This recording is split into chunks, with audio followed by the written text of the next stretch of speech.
ఆయన అందరికి నమస్తే. మరి హైవే మీద ఒక డ్రైవర్ అన్న మరి పాపం వండుకుంటున్న అన్నం ఆగలేదు అనుకుంటా. మరి డ్రైవర్ అన్న నమస్తే. డ్రైవర్ పై అన్నగారు నమస్తే. ఎవరి మీద డ్రైవర్ సాబ్? నూజివీడు అంటే ఆంధ్ర. మరి మీరు హైవే మీద పెట్టకండి ప్లీజ్, రిక్వెస్ట్ చేస్తున్నా. డిమాండ్ కాదు, ఎందుకంటే హైవే మీద ప్రమాదాలు జరిగితే మీ అందరూ తెలుసు. మీరు ఇక్కడ ఆపుకోవాలంటే జర పెట్రోల్ బంకులు ఉంటే మనకి ఇంకేదైనా మనకి కొంచెం ఎగస్ట్రా చోటు ఉన్న దగ్గర పెట్టుకోండి, మంచిగా వండుకొని తినండి ప్రశాంతంగా. ఎందుకంటే లారీ డ్రైవర్లు అంది చాలా మంచి, వీళ్ళు గ్రేట్ అనమాట.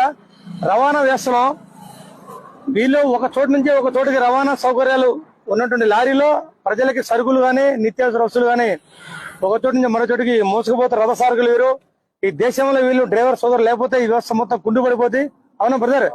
మన కూరగాయలు గానీ తినే ఆహార పదార్థాలు పాల వరకు అన్ని కూడా ప్రజలకు సంబంధించిన వీళ్ళు ట్రాన్స్పోర్ట్ చేస్తారండి. అన్ని కూడా సిమెంట్ మనకి ఇంటికి సంబంధించిన మన తినే వస్తువులు కూడా మరి డ్రైవర్ సోదరులు ఒక చోటు నుంచి తీసుకుపోతారు. కాబట్టి డ్రైవర్ బ్రదర్ ఒక రిక్వెస్ట్ చేస్తున్నా, మీరు దయచేసి మీకు నిద్ర వచ్చినప్పుడు మంచిగా ఆపుకోండి, నిద్రపోండి ప్రశాంతంగా. మీకు ఇబ్బందులు మీకు కూడా వెనక ఫ్యామిలీ మెంబర్స్ ఉంటారు.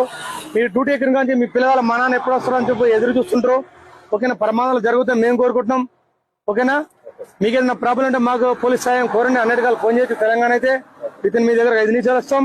కానీ మీరందరూ బాగుండాలి మేము కోరుకుంటున్నాం. ముఖ్యంగా హైవే రోడ్డు మీద అయితే లారీ పెట్టకండి, మీకు రిపోర్ట్ చేస్తాం బ్రదర్.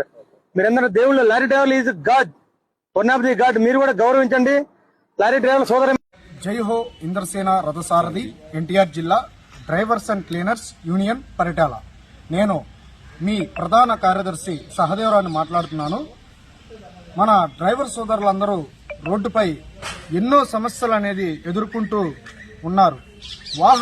భారీ వాహనాన్ని రోడ్డుపై తీసుకెళ్తూ డ్రైవర్ సోదరులు మరి ఒక 4-5 గంటలు డ్రైవింగ్ చేసిన తర్వాత అలసట వచ్చిన తర్వాత డ్రైవర్ సోదరుడు మరి ఎక్కడన్నా పార్క్ చేసుకుందామంటే హైవే వాళ్ళు లేదా పోలీస్ వాళ్ళు ఏదైనా సరే రోడ్డు ఎమ్మటే పార్క్ చేసిన తర్వాత అక్కడ నుంచి వెహికల్ తీసేయమని మనల్ని ఒత్తిడి చేస్తున్నారు. మరి డ్రైవర్ సోదరుడు ఎక్కడ విశ్రాంతి తీసుకోవాలి? మరి దీనివల్ల ఏ ప్రభుత్వాలు కూడా మరి హైవే రోడ్లు అయితే నిర్మిస్తున్నారు, 6 లైన్లు 4 లైన్లు ఎన్నో వాహన రంగాలు నడవటానికి పోవటానికి అయితే మన వెహికల్స్ కోసం దారులు అయితే వేస్తున్నారు. కానీ మరి ఒక వాహనం తోలే డ్రైవర్ కి విశ్రాంతి తీసుకోవటానికి పార్కింగ్ ప్లేసులు అనేది లేవు. అలాగనే రోడ్డుపై వెళ్తున్నప్పుడు ఎక్కడ పడితే అక్కడ డ్రైవర్ సోదరులకి మరి ఎటువంటి ఇబ్బంది లేకుండా మాకు పార్కింగ్ ప్లేసులు కావాలని మేము ప్రతి ప్రభుత్వాలని కోరుతున్నాం. మరి ఆలోచించండి.